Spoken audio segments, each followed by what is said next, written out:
मेरी उम्र 35 साल थी। मेरा नाम सपना था और मैं अपने घर की सबसे आखिरी लड़की थी जिसकी शादी होना बाकी था। और शादी इसीलिए नहीं हो रही थी क्योंकि मेरा वज़न बहुत ज़्यादा था। जो भी आता मेरा मोटापा देखकर वापस चला जाता। अब तो मेरा दिल टूटने लगा था। मैं अपने मोटापे को कम करने के लिए कई नुस्ख़ा कर चुकी थी, मगर कोई काम नहीं आया था। इन्हीं दिनों अम्मा ने देखकर भाई की शादी कर दी, क्योंकि मेरी वजह से भाई की शादी भी रुकी हुई थी। और अब भाई मुझे बद्दुआएं देने लगा था। अम्मा ने सोचा बेटी की शादी हो जाएगी तो अब बेटी की शादी करती हूँ। बहू घर आएगी तो कोई ना कोई नया रिश्ता भी हाथ आएगा। और फिर अम्मा जब भी भाभी को ब्याह कर लाई तो मैं देखती ही रह गई। भाभी इम्तिहाई खूबसूरत, पतली बदन वाली गोरी चिट्टी लड़की थी। उसे जो देखता देखता ही रह जाता। मैं बहुत खुश हुई थी, लेकिन मुझे थोड़ा-सा जलन भी हुआ था। थोड़े ही दिनों में मेरी भाभी से दोस्ती हो गई थी। भाभी मुझसे बातचीत नहीं करती थी, लेकिन मैं उसे उसकी स्मार्टनेस का राज पूछना चाहती थी। कुछ दिन में ही मेरी भाभी के साथ बहुत ही अच्छी दोस्ती हो गई। अब भाभी मुझसे कहती थी कि तुम भी जल्दी से शादी कर लो। मैं भाभी से पूछती कि मैं कैसे शादी कर लूं? मेरे पास तो ना आप जैसी खूबसूरती है, ना ही मेरा वज़न ऐसा है कि कोई मुझे नज़र भर के देखे भी। भाभी बोली, इसमें क्या बात है, मैं तुम्हारा सारा इलाज कर दूंगी। मैं भाभी को हैरान होकर देखने लगी कि भाभी मेरा इलाज कैसे करेगी। बोली कि तू अभी कपड़ा बदल ले, हम डॉक्टर के पास क्लिनिक चलते हैं। मैं बहुत ज़्यादा खुश हो गई। मुझे तो यकीन नहीं आ रहा था। आज पहली बार किसी ने मुझे डॉक्टर के पास जाने को कहा था, वरना सभी लोग यही कहते कि बेटी तू रोटी कम बहुत खाती है, कम कर ले तो ठीक हो जाएगी। भाभी ने बाहर जाकर एक रिक्शा रोका, फिर मुझे बड़ी आहिस्ता के साथ उसमें बैठने को कहा। भा बोली, चलो मैं तुम्हें क्लिनिक में लेकर चलती हूँ। मैं बहुत खुशी-खुशी भाभी के साथ बैठी। हम तकरीबन आधे घंटे में एक क्लिनिक में पहुंचे थे, मगर मुझे बड़ी हैरत हुई थी कि इस क्लिनिक पर कोई बोर्ड वगैरह नहीं लगा हुआ था, ना ही इसमें ज़्यादा लोग थे। मेरी जैसी कुछ औरतें वहां बाहर बैठी हुई थी, जबकि कुछ औरतों के चेहरे पर बड़े-बड़े दाग, दाने और धब्बे थे। उनको देखकर मुझे अपना काफ़ी बेहतर लगा। थोड़ी ही देर के बाद एक लड़की अंदर आई। उन सब औरतों को देखने लगी जो कि उस कमरे में बैठी हुई थी। फिर उसकी नज़र मुझ पर पड़ी तो उसने अजीब से अंदाज में मुस्कुराते हुए मेरी भाभी को इशारा किया। भाभी ने भी उसे इशारों में कुछ कहा। मुझे लेकर बाहर आ गई। वो औरत मुझे देखकर बहुत खुश हुई। भाभी ने मुझे कहा कि ये औरत जो भी पूछे को उसका सीधा-सीधा जवाब देना। फिर यही तुम्हें बड़ी डॉक्टरानी के पास लेकर जाएगी। इससे तुम्हारा मसला हल हो जाएगा। मुझे क्या पता था कि मेरी किस्मत बदलने वाली है और भाभी पर भरोसा करके मैं एक बहुत बड़ी गलती करने वाली हूँ। वो लड़की मुझे एक कमरे में लेकर गई। वहाँ पर भाभी मौजूद नहीं थी। मुझसे कहने लगी, तुम्हारे मोटापे को नापना पड़ेगा, पता लगाना पड़ेगा कि जिस्म में पानी कितना है और चर्बी कितनी है। तुम इस बेड पर लेट जाओ, मैं मशीन लेकर आती हूँ। मैं बहुत हैरान हुई, लेकिन भाभी ने कहा था कि चुपचाप इस औरत की बात मान लेना, ऐसा ना हो कि बाद में कोई मसला हो। मैंने फौरन ही बेड पर लेटकर उसके कहने के मुताबिक आंखें बंद कर ली। उसके बाद भगवान जाने क्या हुआ, मैं नहीं जानती। कुछ ही देर में गुजरे थे कि आवाज आने लगी। शायद वो औरत कमरे में दाखिल हुई थी। बस फिर क्या था, मेरी आंखों पर किसी ने पट्टी बांधी। मुझे बहुत डर लग रहा था, क्योंकि भाभी भी आसपास नहीं थी। पट्टी बांधने के बाद मुझे कुछ नहीं पता चला। फिर जब मेरी पट्टी खोली तो मैं बिल्कुल वैसी की वैसी ही थी। मुझ में कोई बदलाव नहीं आई थी और यह अमल तकरीबन 5 से 7 मिनट का था। अलबत्ता मुझे अपने पूरे जिस्म में जलन सी महसूस होने लगी। मैंने उस औरत से पूछा, क्या ये क्या था? मेरे साथ तुमने क्या किया? बोली कि मैंने तुम्हारा अल्ट्रासाउंड साउंड किया है। इसमें हैरान करने वाली कौन सी बात है? अल्ट्रासाउंड? मेरे दिमाग में फिर से बातें फिरने लगी। अल्ट्रासाउंड तो उन औरतों का किया जाता है जिनको कोई बच्चे वगैरह का मसला हो। फिर अल्ट्रासाउंड के लिए पेट पर एक खास किस्म का पानी लगाया जाता है और मशीनें भी दूसरी होती हैं। इस औरत ने तो मुझे हाथ तक नहीं लगाया था। फिर कौन सा अल्ट्रासाउंड था जो बिना देखे हो गया? मुझे बहुत अजीब लग रहा था। फिर वो मुझे अपने सामने बिठाकर मुझसे बातें करने लगी कि तुम्हें कब से मोटापा है, खाती कितना हूँ, मेरी सारी बातें जो मैं बोल रही थी वो एक कॉपी पर लिखती जा रही थी। यहाँ तक कि सारी जानकारी पूरी हो गई तो उसने मुझे कहा कि अब तुम बाहर जाओ और अपनी भाभी को अंदर भेजो। मैं डरते डरते बाहर चली गई। मुझे तो पता नहीं था कि मेरा वजन कम भी हो पाएगा या नहीं। भाभी को मैंने अंदर कमरे में भेज दिया। खुद मैं दरवाजे के बाहर खड़ी हो गई। मुझे दरअसल अजीब लग रहा था कि मैं यहाँ खड़ी रही। मैं तभी दरवाजे के करीब जाकर खड़ी हो गई तो मेरे कानों में भाभी और उस औरत की बातें पड़ने लगी, या यूं कहिए कि बातों की आवाज बढ़ने लगी। तभी मुझे कमरे अंदर से हंसने की आवाज आई। तब मैं हैरान हो गई कि भाभी की इस औरत से अच्छी दोस्ती थी या इसे जानती थी पहले से ही, क्योंकि उन दोनों के हंसने की आवाजें बाहर तक आ रही थी। खैर मैं कुछ कर नहीं सकती थी, मेरी भाभी ही मेरा सब कुछ थी। भाभी थोड़ी देर के बाद कमरे से बाहर आई। उनका चेहरा बिल्कुल सपाट था। कहने लगी, जल्दी से घर चलो, अब काफी देर हो गई है, तुम्हारा भाई भी आने वाला होगा। मैं भाभी की इस हड़बड़ी को समझ नहीं पाई। मैं उसके पीछे पीछे आ गई। भाभी ने फौरन ही जाकर रोड पर एक रिश्ता किया और उसमें बैठ गई। रास्ता पूरा भाभी मुझसे बात नहीं की, वो गुमसुम ही रही। आधे घंटे में हम घर पहुंचे। भाभी ने रिक्शे वाले को पैसे दिए और वापस भेज दिया। रिक्शे वाला मुझे देखकर बड़ी अफसोस भरी नजरों से देख रहा था। लगता था जैसे उसे कुछ मालूम हो, वो मुझे कुछ बताना चाहता हो। उसने मुझे आवाज दी, रुकिए, बात सुने। भाभी ने उसे झिड़क कर वहां से भगा दिया था। मैं बहुत परेशान हुई थी। मेरा तो दिल चाह रहा था कि मैं भाभी से सारी बातें पूछ लूं, उनसे कहूं कि मैं भाई को बता दूंगी, लेकिन मैं क्या कर सकती थी। मेरा वजन बहुत ज्यादा था और इसके लिए भाभी ने ही मेरा इलाज करवाना था। जैसे ही हम घर में दाखिल हुए, भाभी मुझसे बात करने के बजाय सीधे अपने कमरे में चली गई। मैं भी उनके पीछे पीछे गई कि शायद वो मुझे मेरे इलाज के बारे में कुछ बताएंगी, मगर उन्होंने फौरन से दरवाजा बंद कर दिया और मैं बाहर बुत की तरह खड़ी देखने लगी। काफी देर भाभी का इंतजार किया, मगर वो कमरे से बाहर नहीं निकली।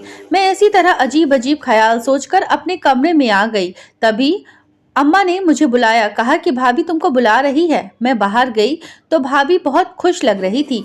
मेरे गले लगकर बोली, तू तो मेरी सबसे अच्छी बहन है, मैं आज बहुत खुश हूँ, तेरा इलाज हो ही जाएगा। मुझे भी बहुत खुशी हुई। भाभी के चेहरे से खुशी के रंग झलक रहे थे। उन्होंने मुझे अपने पर्स से 1000 रुपए निकाल कर दी और बोली, लो, जो भी दिल करे मेरी तरफ से खा लेना। मैं परेशान होकर बोली, भाभी तो मुझे मोटापे का इलाज लेकर गई थी और अब खाने के लिए मुझे पैसे दे रही हो, ये क्या बात हुई? मेरे पूछने पर भाभी हंस पड़ी। अरे इसमें क्या बात है, तुम खाना पीना कर लो, कल से अच्छी तरह से डाइटिंग करना और मैं तुम्हारा इलाज भी करूंगी। और हाँ, उस डॉक्टरानी ने मुझे दवा भी दी है, उस दवा से 2 हफ्तों में तुम्हारे पेट की चर्बी पिघल कर खत्म हो जाएगी। ये बात सुनकर मैं बहुत खुश हुई। अच्छा, सच में मुझे तो लगा था कि इसमें कुछ खतरे वाली बात की है, यही कि शायद मैं इलाज हूँ, मेरा कोई इलाज नहीं हो सकता। मेरी बात पर भाभी हंस पड़ी और फिर बड़ी ही शैतानी मुस्कुराहट चेहरे पर सजा कर बोली, तुम्हारा इलाज मुमकिन है मेरी जान, बस तुम्हें थोड़ा सब्र करने की जरूरत है। भाभी की ऐसी बातें सुनकर मैं फिर खामोश हो गई। इस हल्ले गुल्ले में पता ही नहीं चला कब मेरा बड़ा भाई घर आ गया। मैंने और नवी ने खूब मजा किया। हम लोगों ने बाहर से खाना मंगवाया और खाया।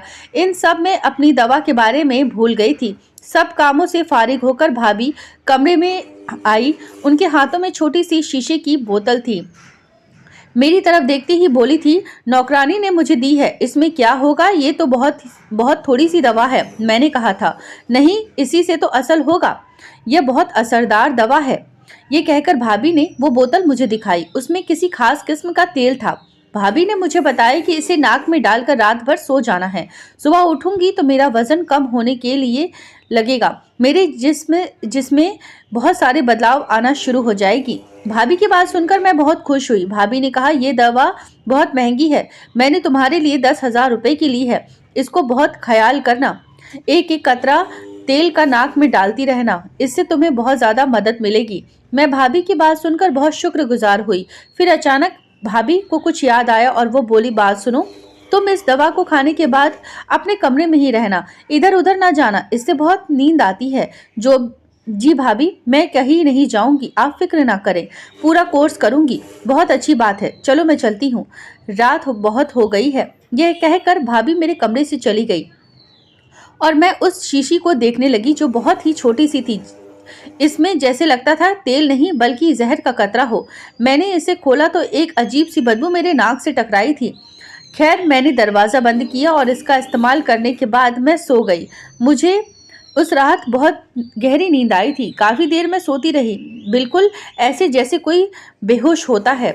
सुबह के 10 बजे अम्मा ने मेरा दरवाज़ा ज़ोर शोर से बजाया। अम्मा की आवाज़ सुनकर मैं बहुत ज़्यादा डर गई थी, क्योंकि ऐसा पहले कभी नहीं हुआ था। उठते ही मेरी नज़र घड़ी पर पड़ी तो मैं हैरान रह गई थी कि सुबह के 10 बज रहे थे। हालांकि ऐसा होना नहीं चाहिए था। मैं सुबह 10 बजे तक आज तक कभी नहीं सोई थी। मैंने हमेशा अपनी ज़िंदगी मुनासिब तरीके से गुजारी थी। फिर जैसे ही मैंने दरवाज़ा खोला तो अम्मा पर नज़र पड़ते ही परेशान होकर मुझे देखने लगी।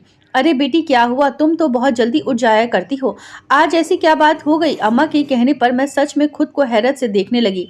मेरे जिस्म से भी बदबू आ रही थी। मुझे ऐसा लगा जैसे मैं किसी कीचड़ में सोई हूँ, क्योंकि मेरे कपड़ों से भी अजीब किस्म की बदबू आ रही थी जिसे सूंघा नहीं जा रहा था।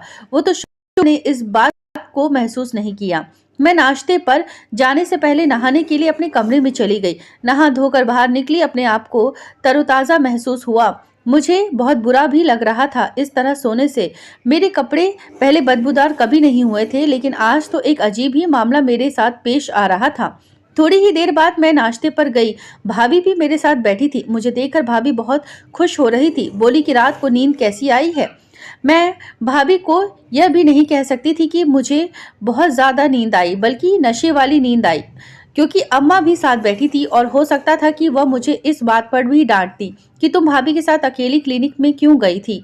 यूं मैं चुप रही। थोड़ी देर बाद भाभी ने खुद ही मुझे अपने कमरे में आने का इशारा किया। मैं जैसे ही उनके कमरे में गई तो भाभी बहुत खुश थी। बोली कि देखो सपना, वजन एकदम कम नहीं होता। उन्हें कुछ मेहनत करना पड़ेगा कि इस तेल का बाकायदी से इस्तेमाल करना होगा। लेकिन इससे पहले मैं तुम्हारा एक और जगह टेस्ट करवाना चाहती हूँ। उस टेस्ट के बाद ज़्यादा अच्छे से पता चलेगा कि तुम्हें कौन सी दवा की ज़रूरत है। तुम तो जानती हो तुम्हारा मोटापा खतरनाक हद तक भर चुका है। अब अगर तुम किसी से शादी करोगी तो वो तो तुम्हें अपनी माँ के बराबर समझेगा कि तुम्हारा वजन 50 साल की औरत से भी ज्यादा है। यह बात सुनकर मैं डर गई। मैंने कहा भाभी, आपने जो टेस्ट करवाना है मैं आपके साथ चलने को तैयार हूँ, लेकिन भगवान के लिए मेरे मोटापे का कुछ करें। भाभी ने भी डॉक्टरी का कोर्स किया था, इसलिए मुझे उन पर बहुत ज्यादा भरोसा था। भाभी ने कहा कि आज शाम को चलेंगे। शाम को मैं तैयार हो गई। भाभी ने उसी जगह रिक्शे वाले को बुलाया, मुझे लेकर उसके क्लिनिक चली गई। मैं इस बार पूरी इत्मीनान थी, क्योंकि हम पहले भी यहाँ आ चुके थे। भाभी बोली तुम इसी कुर्सी पर बैठ जाओ, मैं थोड़ी देर बाद डॉक्टर साहिबा को लेकर आती हूँ। मैं कुर्सी पर बैठी। डॉक्टर साहिबा कुछ मिनटों में आई। फिर वो आते ही मुझसे कहने लगी, अब पतली नजर आने लगी हो। यह कहकर वो बुरी तरह हंसने लगी, जबकि मैं हैरान थी कि ऐसा तो किसी ने आज तक नहीं कहा था कि मैं पतली लग रही हूँ। क्या ये लोग मुझे बेवकूफ़ बना रहे थे? मैंने देखा उस औरत के हाथ में कपड़े थे जो नए लग रहे थे। उस औरत ने वो कपड़े भाभी को दिए। भाभी ने उस कपड़े को लाकर मुझे दिए और बोली, जाओ जाकर वॉशरूम में ये कपड़े बदल कर आओ। फिर क्या, इसी में तुम्हारा चेकअप होगा। मैंने कपड़े देखे तो वो तो किसी दुल्हन के जैसे कपड़े लग रहे थे। लग रहा था इन कपड़ों में मेरे चेकअप का कोई बंदोबस्त होगा, क्योंकि ये कपड़े अस्पताल के हरगिज ना थे। मैं हल्के नीले कपड़े से वाकिफ थी। वो तो बहुत पहनने में आराम होते हैं, जबकि ये कपड़े बहुत ज़्यादा चमकीले भड़कीले थे। मैं हैरत निगाहों से भाभी की और उस लड़की को देखने लगी। अरे जाओ भी पहन कर आओ ना, मैं तुम्हारा इंतज़ार कर रही हूँ। मेरे पास इतना वक्त नहीं है, मेरे पास और भी मरीज हैं। इसके बाद मैं उसके रूम में आ गई। मैं बाथरूम में जाकर वह कपड़े लटकाए और चेंज करके बाहर आ गई। वो कपड़े मुझे पूरे थे, वरना इस तरह के कपड़े कभी मुझे पूरे नहीं आते थे। वो औरत मुझे कपड़ा पहना कर एक कमरे में ले गई। मुझसे कहने लगी कि तुम यहाँ थोड़ी देर बैठो, और हाँ, तुम्हें सामने उस शीशे को देखना है, हिलना डुलना नहीं है। मैं उस औरत की हिदायत पर अमल करने लगी। एकदम सामने एक कदम पर शीशा रखा हुआ था, मैं जिसमें दिख रही थी। यहाँ मुझे बैठे काफ़ी देर बैठी रही। फिर उसने मुझे कहा कि तुम उठकर खड़े हो जाओ और हिलना नहीं तो तुम्हारे लिए मसला हो जाएगा। मैं तुम्हारे चेकअप के लिए बहुत बड़ी मशीन कमरे में सेट कर चुकी हूँ, उससे तुम्हारा चेकअप हो जाएगा। फिर उसने मुझसे कुछ और भी बातें की और बोली, अब तुम लोग घर चले जाओ, मुझसे 3 हफ्ते के बाद मुलाकात करना। जो दवा मैंने तुम्हें दी थी वो तुम पर असर कर रही है और बाद से तुम ठीक होने लग जाओगी। वैसे भी तुम्हारा वजन 5 किलो कम हो गया है, मैंने तुम्हारा वजन कर लिया है। वो औरत बोली तो मैं तुम्हारे बहुत हैरान होती। वजन करने जैसी कोई बात नहीं हुई थी। मैं अपने घर आ गई। भाभी इस बार बहुत परेशान थी। मुझे हैरत थी कि पहले की तरह वो खुश नहीं लग रही थी। उन्हें देख देख कर मैं भी परेशान हो रही थी कि न जाने क्या बात है जो भाभी इतना परेशान है। जैसे ही हम लोग घर पहुंचे भाभी मुझे लेकर अपने कमरे में आ गई। बोली, उस औरत ने तुमसे और क्या कहा था? और वह बहुत फिक्र से पूछने लगी। कुछ भी नहीं कहा था, उसने मेरा चेकअप किया। लेकिन भाभी, इन कपड़ों में चेकअप करना कौन करता है? मैंने परेशानी से पूछा। हाँ, तो इस बात से फिक्र नहीं करो, बस तुम्हारा रिश्ता जल्दी ही हो जाएगा। तुम वाकई में पतली लगती हो। अब भाभी ने भी खुशामद लहजे में कहा। तो मैं चुप हो गई कि शायद सब कह रहे हैं तो फिर पतली लग रही होंगी। फिर भाभी ने मुझे बताया कि तुम्हारे पतले लगने की वजह से मैं तुम्हारे लिए रिश्ता लाऊंगी, पर फिक्र नहीं करो। भाभी ने कहा, मैं तुम्हारे लिए बहुत अच्छा रिश्ता लाऊंगी। तो भाभी ने ये कहा था तो मैं खुश हो गई थी, लेकिन घर में किसी ने भी मेरे वजन के बारे में कोई बात नहीं की थी। 2 दिन के बाद भाभी ने मुझसे कहा, मैं एक और रिश्ता तुम्हें दिखाना चाहती हूँ, तुम्हें पसंद हुआ तो बताना। वो लोग हमारे घर आ गए। 2 दिन बाद ही मेहमान बनकर तकरीबन एक पूरा खानदान हमारे घर आया। भाभी ने उन सबको यही बताया था कि मेरे नंद का रिश्ता अभी तक नहीं हुआ, मगर वो सब लोग तो जैसे मुझे पहले से जानते हैं। अरे ये तो वही लड़की है, उसमें से एक औरत ने कहा। फिर वो लड़की को कुछ दिखाने लगी, बोली कि ये तो वही है। नहीं, ये तो बहुत मोटी है। भाई, पहले ही हमारे खानदान में ऐसी लड़कियों का मजाक बनता है, चलो यहाँ से।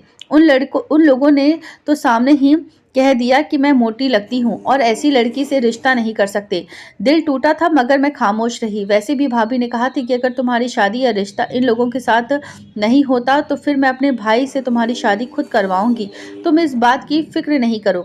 इनके जाने के बाद भाभी मुझे तसल्ली देने लगी और बोली, ये आखिरी लोग थे जिन पर मैंने भरोसा किया। बस तुम फिक्र नहीं करो, मैंने अपने भाई से सारी बात कर ली है। अगर वो तुमसे शादी करेगा तो तुम्हारी जिंदगी संवर जाएगी। बस तुम थोड़ा एक्सरसाइज भी किया करो। मेरा भाई भी तुम्हें डॉक्टर के पास लेकर जाएगा, उससे तुम ठीक हो जाओगी। मैंने भगवान का धन्यवाद किया। कुछ ही दिनों में भाभी का भाई मेरा रिश्ता लेकर आ गया। उन्होंने मुझे देखा तक नहीं और मेरी शादी की तारीख तय कर दी। मैं बहुत खुश थी। आखिर भाभी का दिया हुआ टोटका काम कर गया। लेकिन भाभी ने मुझे सख्ती से मना कर रखा था कि आइंदा वो दवा इस्तेमाल नहीं करना, उससे तुम्हें बहुत नींद आती है। मैंने भाभी की बात समझ ली थी, सो मैंने वो दवा इस्तेमाल करना छोड़ दिया। मेरे लिए जिंदगी बहुत आसान हो गई थी। मेरा पति मुझे देखते ही मुझ पर फिदा हो गया था। बोला कि तुम मुझे बहुत अच्छी लगती हो, तुम बहुत खूबसूरत हो। मैंने तो सिर्फ अपनी बहन के लिए तुमसे शादी की है, अपनी बहन का घर बचाने के लिए, वरना तुम जैसी औरत से मैं कभी शादी न करता। शायद ये सोचकर ही तुम्हारा वजन ज्यादा है, मगर तुम्हारी असल खूबसूरती मैंने आज देखी है। क्यों बहन का घर बचाने के लिए क्यों? मैंने अपने पति से पूछा तो वो बोला, मैं तुम्हें यह बात नहीं बता सकता। मेरी बहन ने मुझे कसम दी है, वरना अगर मैं तुमको ये बात बता दूंगा तो वो नाराज होगी। मैंने अपने पति से बड़ी मुश्किल से यह बात निकलवा पाई और बात सुनकर मेरे रोंगटे खड़े हो गए। कहने लगा कि मेरी बहन तुम्हारे मोटापे का इलाज नहीं कर रही थी, दरअसल तुम्हें इस्तेमाल करके पैसे कमाना चाहती थी। उसको अपने ब्रांड की मॉडलिंग के लिए बहुत ही मोटी औरत की ज़रूरत थी। इसी वजह से वो तुमको एक एजेंसी के पास लेकर भी गई थी, मगर उसने उन लोगों से कहा कि तुम इस तरह तस्वीरें नहीं बनवाओगी और तुमको कोई बहाना करके दे तो कुछ ऐसा। तो उसने ये सिलसिला चलाया। 1-2 तस्वीरें तुम्हारी मैगजीन में भी छप गई। लेकिन इस बात पर तुम्हारी भाभी बहुत परेशान हुई क्योंकि तुम मशहूर होने लगी थी और यह बात अगर तुम्हारे भाई को पता चल जाती तो वो मेरी बहन को तलाक दे देता। बस इसीलिए उसने तुम्हारी शादी का बंदोबस्त मुझसे करा दिया। मेरा पति यह कहकर तो खामोश हो गया। मेरे जहन में आंधी तूफान की तरह पिछले गुजरे वाक्य चलने लगे। मैं सोच भी नहीं सकती थी कि भाभी मुझे अपने पैसों के लिए इस्तेमाल करेगी, कि वो भी एक अच्छे घराने से ताल्लुक़ रखती थी। लेकिन अच्छी बात ये थी कि उसने अपने नुकसान का भुगतान कर दिया था। अपने भाई से मेरी शादी का बंदोबस्त कर दिया ताकि मैं ज़माने भर में ज़लील और रुसवा ना हूँ। अपने भाभी अपने भाभी से कुछ कह नहीं सकती थी। मेरे पति ने मुझे कसम दी थी, वरना भाभी मेरे लिए बहुत शर्मिंदा होगी। दोस्तों, आपको ये कहानी कैसी लगी है कृपया हमें कमेंट करके ज़रूर बताएं। कहानी पसंद आई हो तो हमारे चैनल कहानी वो अनकही को सब्सक्राइब करना ना भूलें। धन्यवाद।